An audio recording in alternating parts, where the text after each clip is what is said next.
দুর্গম পাহাড়ে আজানের ধ্বনি, মানবতা ও শিক্ষার বাতিঘর।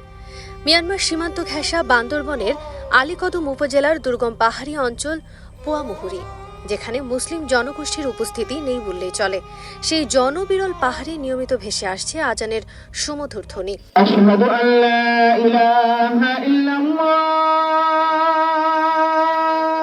যেখানে মুসলিম জনগোষ্ঠীর উপস্থিতি নেই বললেই চলে।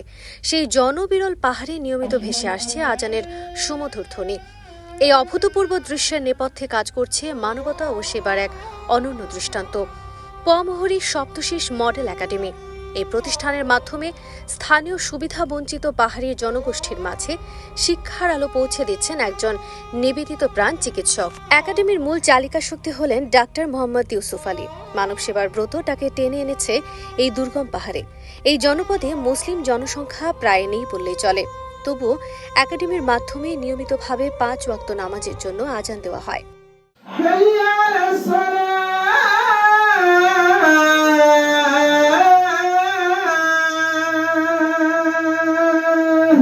ধর্মীয় মূল্যবোধ ও শান্তির বার্তা তুলে ধরতেই এই ব্যবস্থা চালু রেখেছেন এখানকার শিক্ষকরা।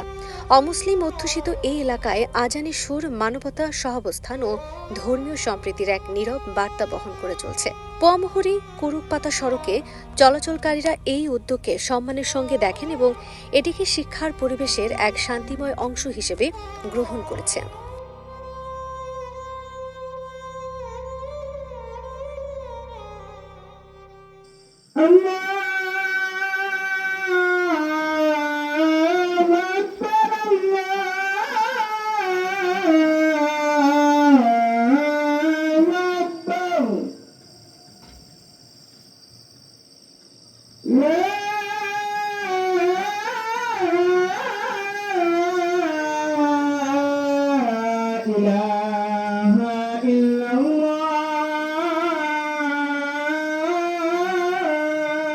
প্রতিবন্ধকতা তো সরাসরি কখনো আসে নাই, কারণ যাদের সাথে কথা বলতাম সবাই তো এমনি আপন হয়ে যায়। এখন পিছন থেকে প্রতিবন্ধকতার মধ্যে একটা প্রতিবন্ধকতা, যেটা শহীদ ওমর ফারুক রহিমুল্লাহকে শহীদ করে দিল, এরকম কিছু হুমকি দামকি সন্ত্রাস, এটা তো আছে। 2 নম্বর প্রতিবন্ধকতা, আমাদের বাঙালি মুসলমান যাদের ইসলাম সম্বন্ধে জানাশোনা না থাকার কারণে তারা মেহনতের বাধা হিসেবে কিছু কথাবার্তা কার্যক্রম চালায়, যেগুলো একটা সমস্যা।